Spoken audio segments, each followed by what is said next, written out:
요한이 예수님의 제자잖아요. 예수님이 십자가에 죽은 것을 목격했어요. 또 태초부터 있는 생명의 말씀은 구약시대의 그 말씀이에요. 예수님에 대해서 계속 예언했죠. 구세주가 올 것이라고. 우리가 들은 바예요. 말씀을 통해서 들었고 눈으로 봤어요. 주목하고 우리 손으로 만진 바라. 이 생명이 나타내신 바 된지라. 이 생명이 나타내신 바 된 게 바로 누구예요? 생명이 나타내신 바 된 게 누굽니까? 사무엘? 예수님. 말씀이 육신이 되어 오신 분이 바로 누구예요? 예수님. 나타내신 바 되었어요. 이 영원한 생명을 우리가 보았고, 이 영원한 생명을 사도 요한이 또 그 주변 사람들이 보았지요. 눈으로 똑똑히 봤어요.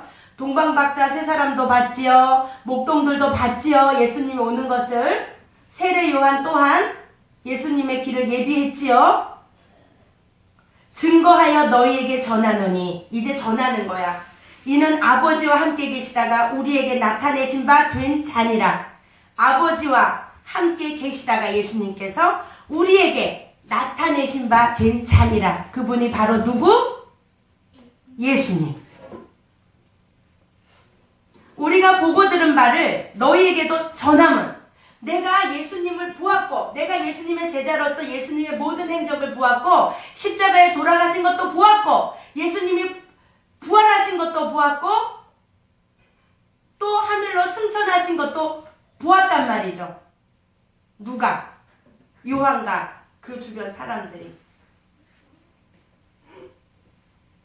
너희에게도 전함은, 내가 이것을 전하는 목적은 이 말이야. 뭐래요? 목적이 뭐래요? 3절 읽어봅니다. 전함은 다음에. 시작. 너희로. 시작. 다 같이 별이 성경 원래 읽어요. 시작. 너희로 우리와 사귐이 있게 하려 함이니 우리의 사귐은 아버지와 그 아들 예수 그리스도와 함께 함이라. 우리가 보고 들은 바를 너희에게도 전함은 너희로 우리와 사귐이 있게 하려고 함이래. 목적이.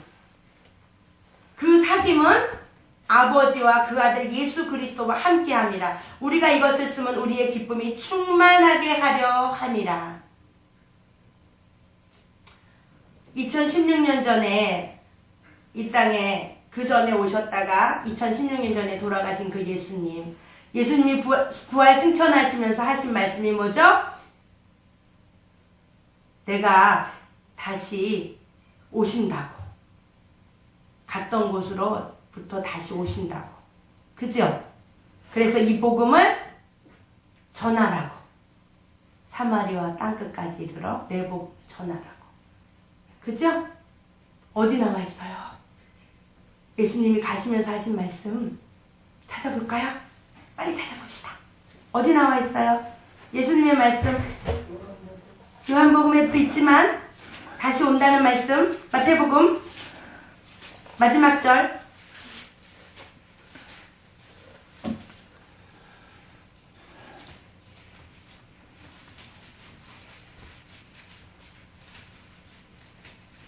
(19절부터)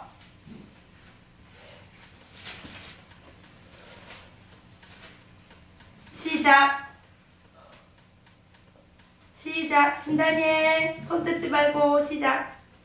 읽어봅니다. 그러므로 시작. 그러므로 너희는 가서 모든 족속으로 제자를 삼아 아버지와 아들과 성령의 이름으로 세례를 주고 내가 너희에게 분부한 모든 것을 가르쳐 지키게 하라. 볼지어다 내가 세상 끝날까지 너희와 항상 함께 있으리라 하시니라. 어떻게 해요? 복음을 전하라 그러죠? 그런데 많은 사람들이 예수님을 잊고 살고 있지 않아요? 예수님이 내 죄를 대신해서 죽어주셨다는 것도 믿고 있지만서도 많이 잊고 살잖아요. 그리고 예수님과 사귐이 있다고 하면서도 사귀면 어떻게 돼요, 여러분? 사귀면 어떻게 돼? 매일 보고 싶고, 그지? 매일 같이 있고 싶고, 막 얘기하고 내 얘기도 막 얘기. 얘라면 아주 기뻐졌어요. 사귀는 사람이 있나 봐. 응? 얘기하니까 막 이해가 되나 봐. 막 얼굴에 미소가 가득해요. 그지? 사귀면은 어때? 보고 싶고 얘기 막 하면 재밌고 막 나를 봐봐라 막 그런 것도 하고 자꾸 얘기하고 싶잖아요. 사귀면. 그리고 그 사람을 닮아가고 싶죠. 그죠? 그런 거 있잖아. 내가 좋아하는 사람은 닮아가고 싶어. 정말 우리들이 닮아가야 될 분은 예수 그리스도이십니다. 그죠? 하나님과의, 예수님과의 사귐을 항상 우리들은 더욱더 그 사귐이 깊어져야 돼요. 이제 5절 들어갑니다. 우리가 저에게 듣고 너희에게 전하는 소식이 이것이니, 내가 너네들한테 전해줄 소식이 이거야. 그게 뭐냐면 하나님은 곧 빛이시라. 하나님은 빛이시라. 그에게는 어둠이 조금도 없으시니라. 어둠이 조금도 없으시니라. 만일 우리가 하나님과 사귐이 있다 하고 어두운데 가운데 행하면 거짓말을 하고 진리를 행치 아니함이거니와. 하나님과 사귐이 있으면 우리들에게는 어둠이 있을 수 있어요, 없어요? 하나님은 빛이시래요. 우리가 빛 가운데 거하면 내게 어둠이 있어요, 없어요? 여기 불을 딱 끄면 어때요? 깜깜하잖아요. 근데 빛이 딱 비추면 어둠이 어떻게 돼요? 물러가잖아요. 어둠이 없어지잖아요. 그러나 아직도 이렇게 그림자로 이렇게 조금 어두운 곳은 있지만 또 다르죠. 하나님의 빛은. 이건 예를 들 뿐입니다. 만일 우리가 하나님과 사귐이 있다 하면 우리는 어둠 가운데 거할 수가 없어요. 그죠? 그런데 우리가 때때로 어둠 가운데 있단 말이지. 세상 권세자들의 유혹에 나도 모르게 빠져 들어간단 말이지. 너무너무 달콤하단 말이지. 어제 드라마 너무 달콤하더라고요. 너무 슬퍼요. 눈물이 막 나올 것 같더라고요. 그러면서 다시 돌이키게 됐죠. 하나님의 사랑이 저거에 비할 게 뭐야. 응? 그죠? 그런데 우리는 그 참사랑은 잊어버리고 거짓의 앞잡이들이 만들어낸 그런 이야기에 마음이 사로잡혀가고 있다는 거죠. 너무너무 슬픈 일이에요. 그러나 우리들은 하나님의 자녀로서 그걸 보면서 돌이킬 수 있어야 돼요. 하나님의 사랑이 참사랑인데 지금 이 거짓된 사랑 때문에 잊어버리고 우리가 세상 살아가는 모든 달콤한 것들 때문에 또 현실에 처해 있는 어려움들 때문에 그거를 해결하고자 예수님을 잊어버리고 그 세상 가운데 세상 방법으로 살아가고 있을 때에 목숨까지 내어주신 그 사랑을 우리들이 잊고 있을 때에 예수님 얼마나 마음이 아프겠어요. 사도 요한은 잊지 말자고, 기억하자고, 예수님의 그 사귐을, 우리가 예수님과의 그 사귐이 있어야 된다고.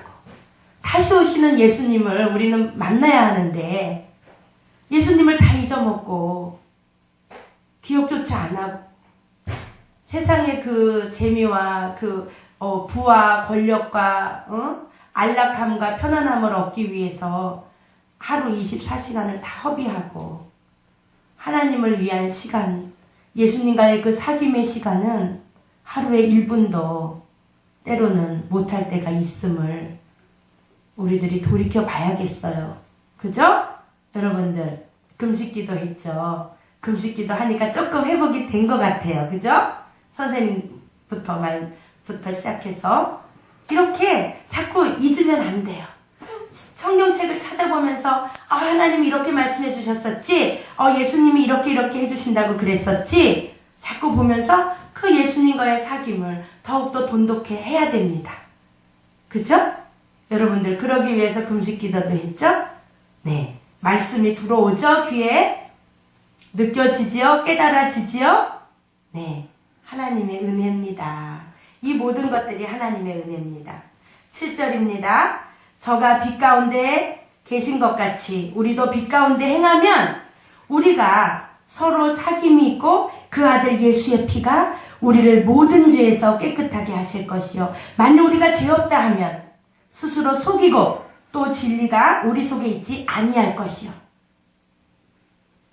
만일 우리가 우리 죄를 자백하면 저는 미쁘시고 의로우사 우리 죄를 사하시며 모든 불의에서 우리를 깨끗게 하실 것이요.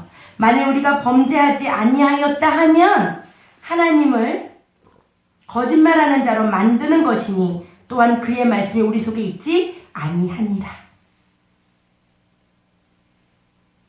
우리가 어두워져서 여러분 어두운 데 있으면 옷을 이렇게 더러운 옷을 입었던 세수를 안 했던 보여요 안 보여요? 응? 안 보이지? 이렇게 어두워. 그럼 이렇게 막 청소를 했어. 그런데 뭐 깨끗하네. 그렇죠? 선생님네 집에 욕실에 너무 추워서 신집사님이 이렇게 따뜻한 전구 2개 온열기를 갖다 놓으셨는데요. 그거를 키면요 진짜 굉장히 환해요. 그래서 화장실이 깨끗한 줄 알았다가 그걸 딱 키면 머리카락, 먼지 이런 게 다 보여요. 그거 안 켰을 때는 깨끗하네. 우리가 죄 가운데 있고 어둠 가운데 있으면 우리가 죄인인 줄 몰라요. 그죠? 그러나 예수님의 빛이 비춰지고 우리가 빛 가운데 거하면 우리가 비로소 우리가 죄인이었구나 깨닫게 되는 거예요. 여기가 깜깜할 때는 안 보이잖아요. 먼지나 이런 것들이. 빛이 비춰지고 환하게 비춰지면 여기도 먼지가 있었네? 여기도 먼지가 있네? 보이잖아요. 어두운 가운데 있을 땐 우리의 죄가 보이지 않아요. 어둠에 가리워져서. 그러나 예수님의 빛이 비춰질 때는 하나님의 말씀이 우리 속에 들어올 때는 드디어 돌이키게 내가 죄인이었었네. 내가 이러이러한 생각을 했었네.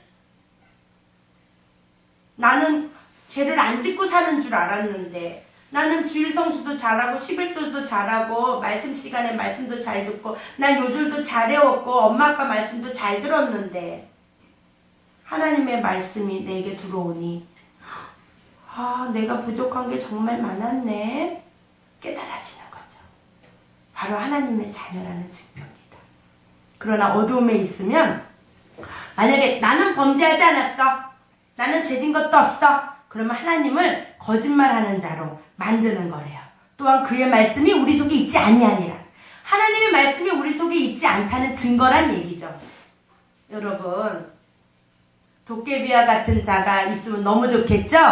그러나 그것은 허구예요. 사람들의 마음을 위로해 주기 위해서 만들어낸 허구입니다. 그러나 하나님은 허구가 아닌 빛이시고 참된 진리이십니다. 그 하나님. 그런데 사람들은 그거를 믿지 않아요. 우리들은 하나님을 다 알죠. 예수님도 알죠. 여러분 우리 회복합시다. 하나님과 사귐이 더욱더 있기를.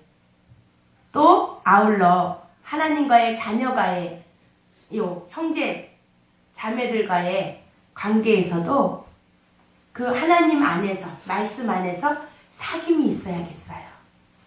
무슨 말인지 알겠죠? 어려운 친구를 위해서 어려운 형제를 위해서 서로 기도해주고 붙잡아주고 일으켜주고 비난하고 할 것이 아니고 또 내가 어두운 가운데 있을 땐 누군가 나를 위해서 손을 내밀어주고 그럴 때에 예수님의 이 사랑을 자꾸 기억하고 나누고 그렇게 되면 우리들이 비로소 하나님의 자녀로 하나님의 사랑 안에 거하면서 하나님과의 사귐이 예수님이 오실 때까지 유지돼야 드디어 예수님을 만날 때에 우리가 예수님의 신부로서 기쁘게 만날 수 있겠죠? 아멘? 예수님은 오셨는데 우리가 예수님을 잊어먹었다든지 또 오신 걸 알긴 아는데 준비가 안 돼서 혼례를 못 치른다면 얼마나 슬픈 일이에요. 그죠? 네. 우리가 이제 2017년 이제 넷째 주입니다, 벌써. 지금은 겨울방학이고 주일학교는 한 학년씩 올라갔습니다. 이제 학교 생활도 할 겁니다. 올해는 그 허구 있는 그 세상에 우리의 마음을 위로를 주기 위한 도깨비의 마음을 뺏기지 말고 정말 살아계신 하나님, 우리들에게 지금까지도 이 믿음을 주시고 성령을 주셔서 깨닫게 해주신 하나님, 이렇게 안전한 곳에서 거하게 하신 하나님, 이렇게 예배드릴 수 있게 하신 그 하나님, 다시 오시는 그 예수님을 기다리며 고대하고 예수님과의 사귐이, 성도들과의 사귐, 하나님과의 사귐이 늘 끈끈하게 있기를 바랍니다. 또 어디 사귐이라는 단어를 보니까요, 악교풀이라는 뜻이 있대요. 여러분 혹시 알아요? 악교가 뭔지? 들어봤어요? 선생님은 어릴 때 조병수 집사님이 가구 공장을 하셨었어요.